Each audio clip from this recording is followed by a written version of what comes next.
Joining us now, Nick Ackerman, former federal prosecutor and former assistant special water group prosecutor. He's now an MSNBC contributor. Betsy Woodruff, politics reporter for the Daily Beast, and Jason Johnson, politics editor at theroot.com and an MSNBC contributor. And Nick, as a former prosecutor, Donald Trump is saying, first of all, I'm not being investigated. We have no idea whether he's being investigated.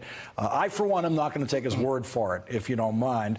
And the other part of it, looking at these 3 indictments and 1 guilty plea, he says that he's not in there anywhere.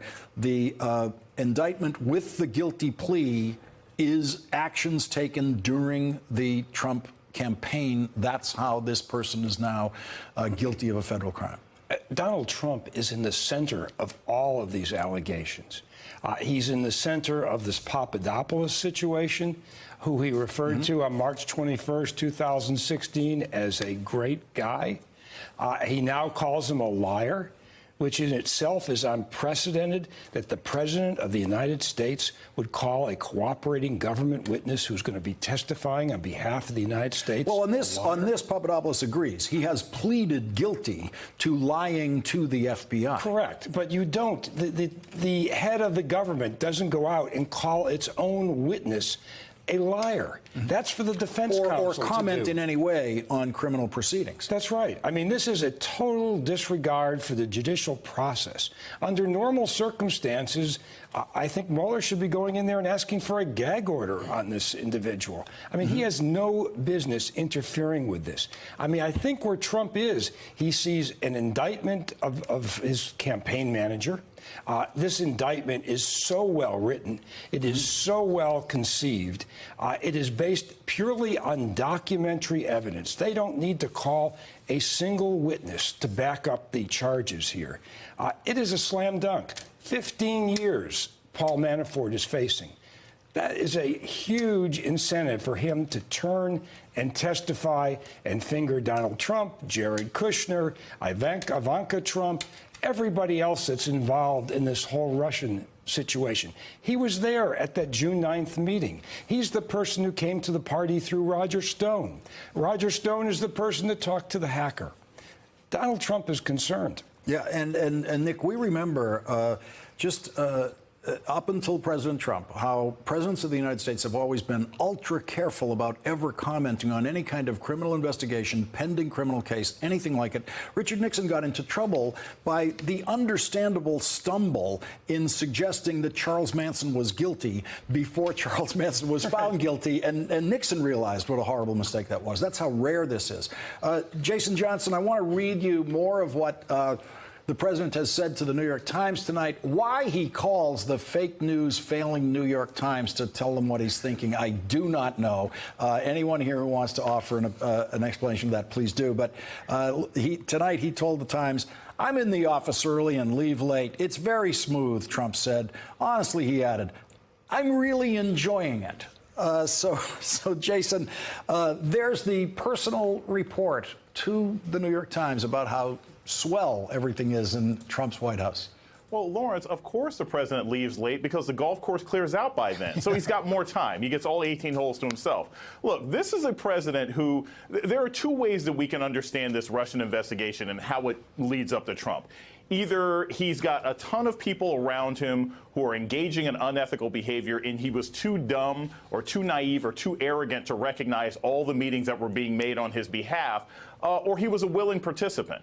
And I think either of those possibilities speaks volumes about what kind of president that we have. But furthermore, he recognizes that no matter how much he tries to play it cool, the only way that Trump can get out of this is if he actually, I don't know, gets something done that makes the country happy as president. Since he hasn't been able to accomplish that, he's got to pretend that he's doing well because this investigation will dog him unless he proves himself fit for the position. And in 9 months, he hasn't done it. Betsy, what is the explanation inside the White House as to why the president, often when he's in trouble and is seeking to be best understood, why he calls up the New York Times, why he sometimes calls in the Washington Post, and gives them the big interview, gives them the latest interview to try to explain directly what he's thinking? Why does he call and offer himself to these news organizations that he says are corrupt, that he says are purveyors of fake news? It's pretty simple. For Donald Trump, the New York Times is his hometown paper.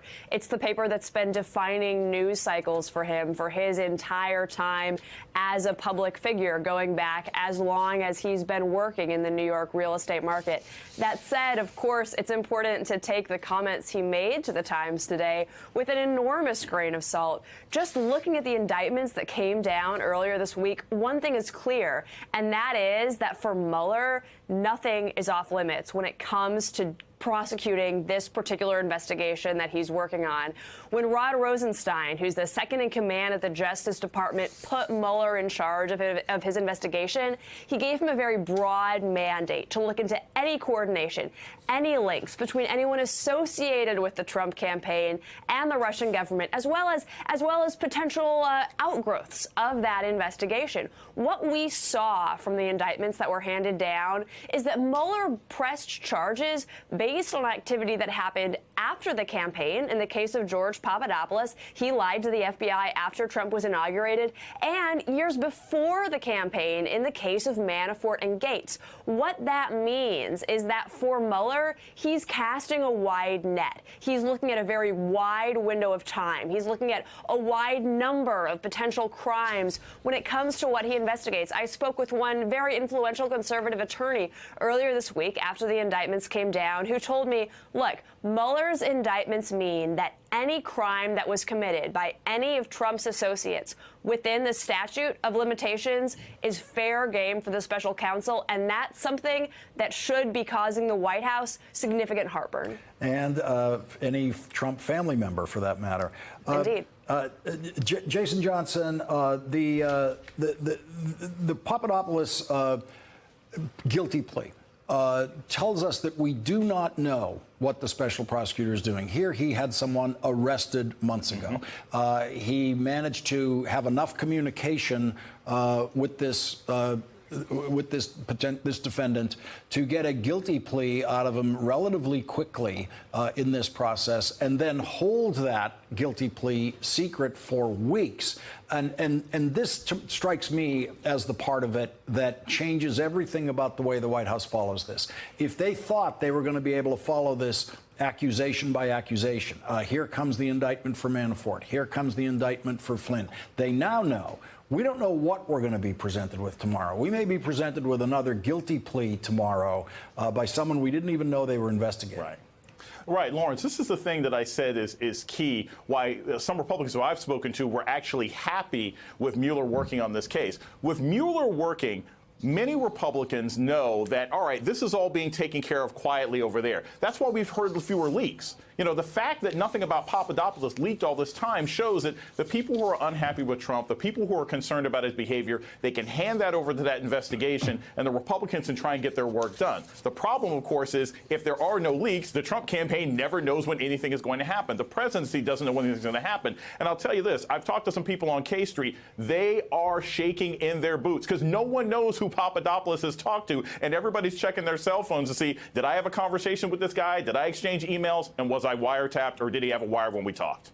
And Nick, if you're a defense lawyer in this case with the clients who we know have already hired defense counsel, what are you telling them tonight about how to handle themselves in the White House? I think they have to be very careful about who they talk to. I mean, my advice would be don't talk to anybody. Assume that everybody is wearing a body wire. Assume that. Let me stop you there. What about the advice to quit? What about if you say to me, don't talk to anyone, people might be wearing a body wire. I would say to you as my lawyer, why don't I just quit if literally going to work is this dangerous? It is, and you should quit if that's the situation. There's no question in my mind. But if you're going to stay, you've got to assume that everything you say is going to be used against you, and it could all be recorded. I mean, the biggest thing with Papadopoulos is he was out there for 3 months. Right. Yeah.